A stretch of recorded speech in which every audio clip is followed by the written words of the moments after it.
Where have all the Uber and Lyfts gone in Berkshire County? This could be Orange County. This could be Ventura County. This could be any county around the United States. What's happening is that there are less and less, fewer and fewer drivers on the road. Now, you would think that these companies would study these type of headlines, right? These are common blogs or news reports that daily appear, and they would actually do something about this and ask themselves, why are these Uber and Lyfts gone? Why are we having an issue? Why is there an exodus? Why are drivers leaving, right? Why are riders leaving? And the writing's on the wall. It's actually, the answer is just too simple, right? When you take too much, when you charge too much to a rider, when you take too much from a driver, and I'm gonna keep on making these videos daily, because I hope at some point, if you smack someone across the face enough times, they're like, oh, stop, it's just too painful. I hope that somewhere along the line that these trash executives that run these companies start saying to themselves, well, you know what? We cannot have these type of headlines in the news every day. And Berkshire County, whatever you want to call it, could be Orange County, could be San Diego County, Ventura County, any city. The bottom line is that before the pandemic, one of the best options for those without cars to get around was to hail an Uber or Lyft. True. 2019, right? If the bus wasn't available or wasn't going as far as they needed. Several years ago, when I was a student, not me, but this dude, when I was a student living at the Massachusetts College of Liberal Arts in North Adams and working in Pittsfield, I often relied on them to get home and became acutely aware that there were certain hours where drivers were aplenty, usually before 7 p.m., and other hours when they were scarce, anytime after 10 p.m. True, right? I experienced that. I've taken Uber and Lyfts, and that is true, as far as the past goes. Prior 2019, I learned quickly that it was a lot easier to get an Uber or Lyft in Pittsfield than it was in North Adams. They were a great option. Not only did their apps give precise estimated time of arrival, but they were also cheaper than taking a taxi. This is true. This is no longer true today, right?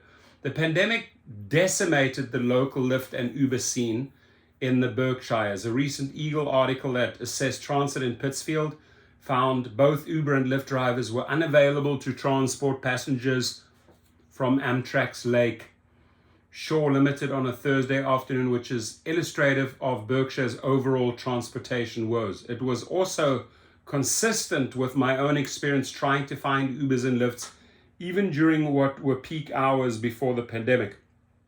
This is not to say that it's impossible to find Uber and Lyfts in Berkshires. It's just hit or miss and not something you can rely on if you don't have a car. So what happened, right? In the early days of the pandemic were catastrophic for Uber and Lyft, according to a July 2020 Forbes report. Ride-sharing companies had experienced between 70 and 80% drop in ridership.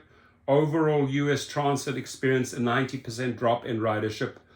Last year, the Washington Post reported that many Uber and Lyft drivers chose to simply not come back after getting a peek at what life could be like without them. Drivers said the coronavirus pandemic provided the first glimpse in years at what a life after Uber could look like. For many of them, it was a meaningful reset that gave them a better understanding of the toll the gigs had taken on their bodies. Good point. Their mental health and their vehicles. It was the push they needed to finally begin their lives after Uber. Now, I haven't read the article. I agree with everything up to this point, but I also think that when you say, so what happened, there's actually way more that actually happened than the pandemic. I hope they cover this. We'll find out. The Post also cited declining, there we go, here it is. That's what I was looking for. Listen up, Dara. This is the time to like clean out your ears and use these little devices here, right? And not pretend like, that you're like, I don't want to see this. I don't want to read this. No, this is what you have to read. Like this paragraph here is what you actually have to read, Dara and Logan Green, because it's like you're pretending that it doesn't exist. It's real. It's freaking real, man. The Post also cited declining earnings and changing business models as major reasons why drivers have not returned nationwide.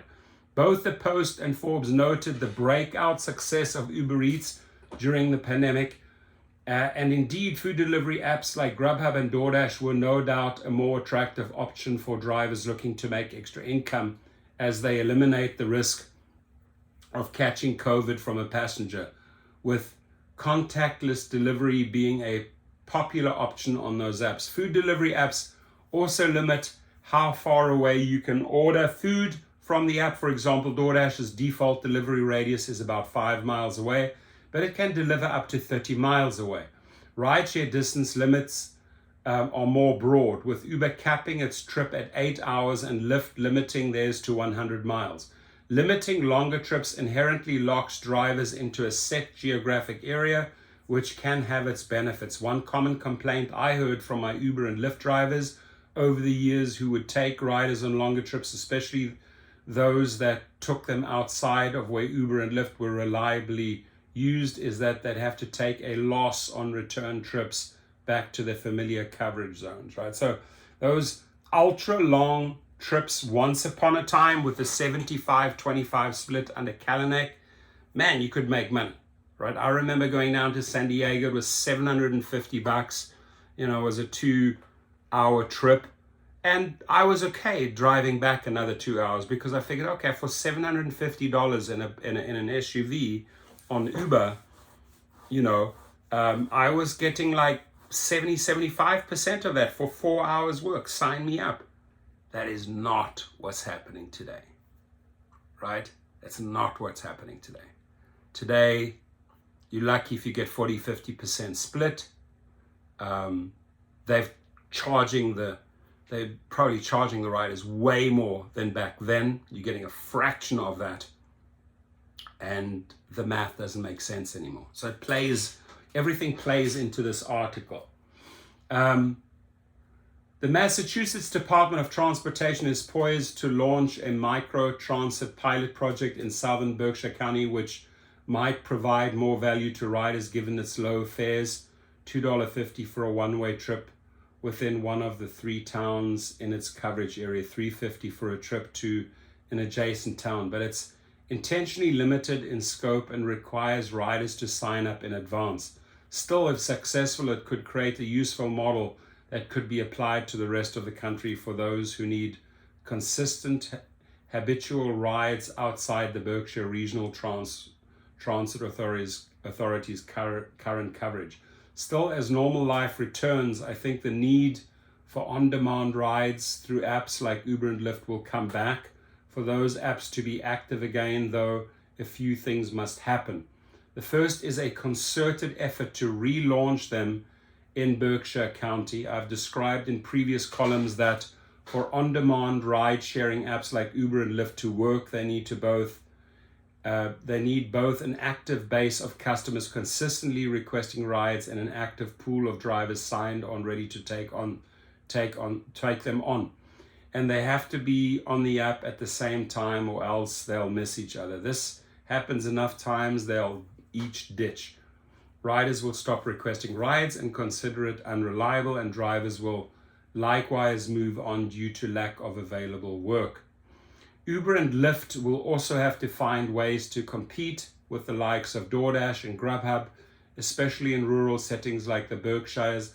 A 2019 Vox report noted that even before the pandemic, there was a stark difference in usage in Uber and Lyft between rural and urban communities, with the app's business model being more beneficial for short urban rides than longer rural ones, noting that 19% of rural residents use ride-hailing apps, whereas 45% of urban residents use them. I think Uber and Lyft deserve to have a comeback in the Berkshires, but it won't happen on its own overnight. The way you get drivers back is by paying them well, right? And when you start paying a driver well, and instead of this corporate greed on the top where they're just paying themselves salaries that don't make sense, right? Like, you got to really trim the fat off the top, right? These guys have to take a massive hit. A guy like Dara Khosrowshahi can't be working for $42 million, right? He's got to be able to do his job for $6, $7 million or $8 million, right? And this trimming from the top needs to happen. And you got to have a healthy workforce. You got to have drivers that are eager to go out and work because they're making some money, right? And you also have to find the fine balance with riders. Now, we had a gas surcharge, 45 cents, 55 cents, 45 cents for food deliveries, 55 cents. In my next video, you'll see that comes after this. They're cutting that. And that's because they're increasing the riders' rates, so they don't want to be too high. But, you know, you're cutting the fuel or the gas assistance at the wrong time, just as prices are even going higher. In fact, you need to accommodate for that increase and actually increase your help towards drivers. That sends the right message. Everything that they're doing right now is sending the wrong message to drivers. And that is why all Uber and Lyfts have gone in Berkshire County, in Orange County, Ventura County, all these counties, right?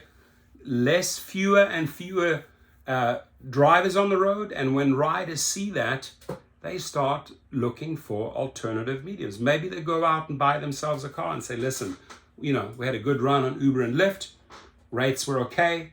Now I'm just simply not willing to pay those type of, pay those rates, right? Or maybe they find themselves a private driver who gives them realistic rates. And that's when I'd want to mention this briefly. Go to GigRocket, right? I have a lot of great courses on there, gigrocket.com.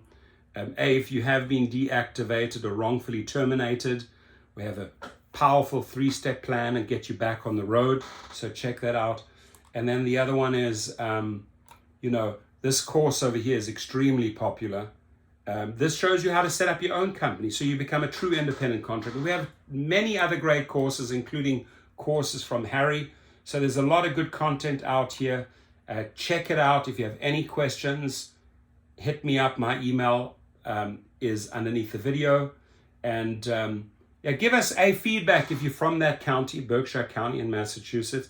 Give us feedback if you're experiencing the same in your city or your neighborhood or your county, right?